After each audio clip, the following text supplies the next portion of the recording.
প্যালেস্টাইনের যুদ্ধকে কেন্দ্র করে হাজার হাজার নিরীহ মানুষ হত্যা হচ্ছে, তাহলে কি আল্লাহ সুবহানাহু ওয়া তাআলা মানুষের সাথে নেই?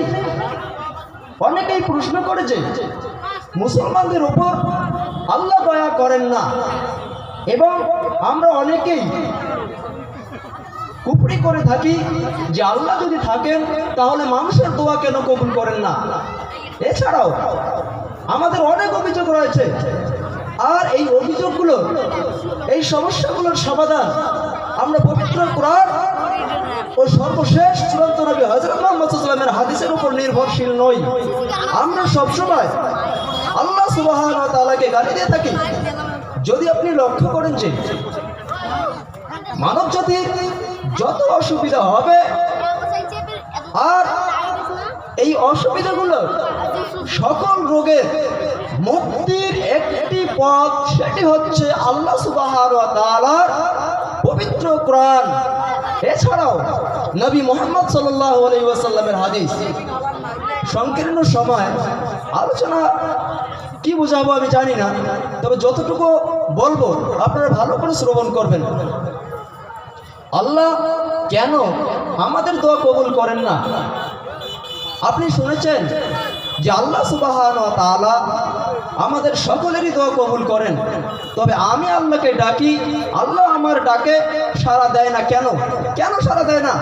অনেকেরই মাঝে এই ডিপ্রেশন, এই চিন্তা আছে, আর এর সমাধান আল্লাহ সুবহানাহু ওয়া তাআলা পবিত্র কোরআনের সূরা বাকারা আয়াত নম্বর 216 আল্লাহ সুবহানাহু ওয়া তাআলা সুন্দর করে দিয়েছেন। আর যদি লক্ষ্য করেন যে আল্লাহ সুবহানাহু ওয়া তাআলা আমাদের সকল দোয়া কেন শোনেন না, কেন শোনেন না? আল্লাহ সুবহানাহু ওয়া তাআলা আমাদের সকল দোয়া শোনেন না এই কারণেই আমরা মুসলমানরা নিজের ভবিষ্যৎ সম্বন্ধে জানি না। আমাদের ভবিষ্যৎ সম্বন্ধে যিনি জানেন তিনি হচ্ছেন পরম করুণাময় আল্লাহ সুবহানাহু ওয়া তাআলা। আপনি আল্লাহর কাছে দোয়া করলেন যে আল্লাহ আগামী কালকে যেন আমার লন্ডনের প্রোগ্রাম রয়েছে, আর সেই ফ্লাইটের টিকিট যেন ক্যান্সেল না হয়। আপনি তাহাজ্জুদের সালাত আদায় করলেন এবং দোয়া করলেন আল্লাহ আমার যেন লন্ডনের টিকিট পাওয়া হয়। আর সকালবেলা দেখলেন আল্লাহ সুবহানাহু ওয়া তাআলা আপনার দোয়া কবুল করলেন না, তাই আল্লাহ সুবহানাহু ওয়া তাআলাকে আপনি সর্বক্ষণ গালি দেওয়া শুরু করলেন। আল্লাহ বলেছেন সূরা মুমিনুন সূরা নম্বর 60 আয়াত নম্বর 40, উদউনি আস্তাজিব লাকুম, তোমরা আমাকে ডাকো আমি তোমাদের ডাকে সাড়া দেব। আর আমরা আল্লাহকে ডাকি, আল্লাহ ডাকে সাড়া দেয় না কেন? মন খারাপ করে বাড়িতে বসে আছি, কেন? আল্লাহর কাছে দোয়া করলাম, আল্লাহ আমার দোয়া কবুল করলেন না, আমেরিকার লন্ডনের টিকিট পাস হলো না, এবার আল্লাহ সুবহানাহু ওয়া তাআলাকে গালি দেওয়া শুরু করলাম। এমন তো অবস্থায় আমার যখন মন খারাপ হয়ে গেল, তখন মনে করলাম একটু টিভিটা খুলে দেখি। আর যেই আমি টিভি খুলতে গেলাম, সর্বপ্রথম যে খবরটা পেলাম সেই খবরটা ছিল যেই ফ্লাইটে আমার টিকিট ছিল, যেই ফ্লাইটের টিকিটের জন্য আল্লাহ সুবহানাহু ওয়া তাআলার কাছে দোয়া করেছি, এই ফ্লাইটটা শূন্য আকাশে পাইলট সহ সকল যাত্রী মৃত্যুবরণ করলো।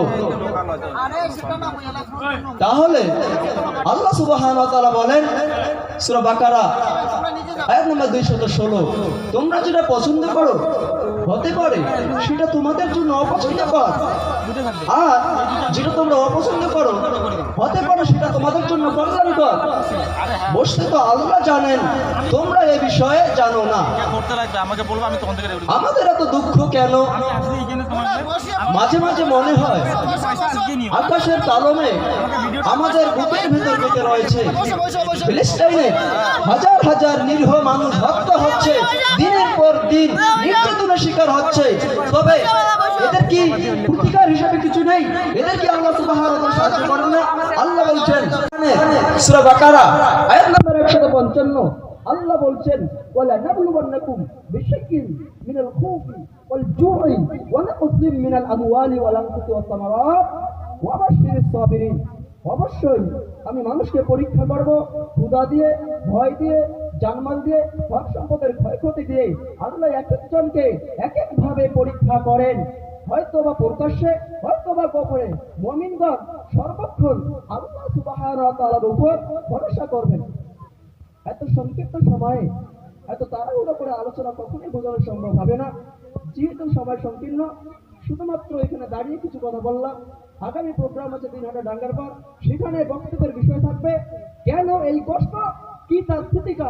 ওয়া আখিরু দুআনা আলহামদুলিল্লাহি রাব্বিল আলামিন। আসসালামু আলাইকুম ওয়া রাহমাতুল্লাহি ওয়া বারাকাতুহু।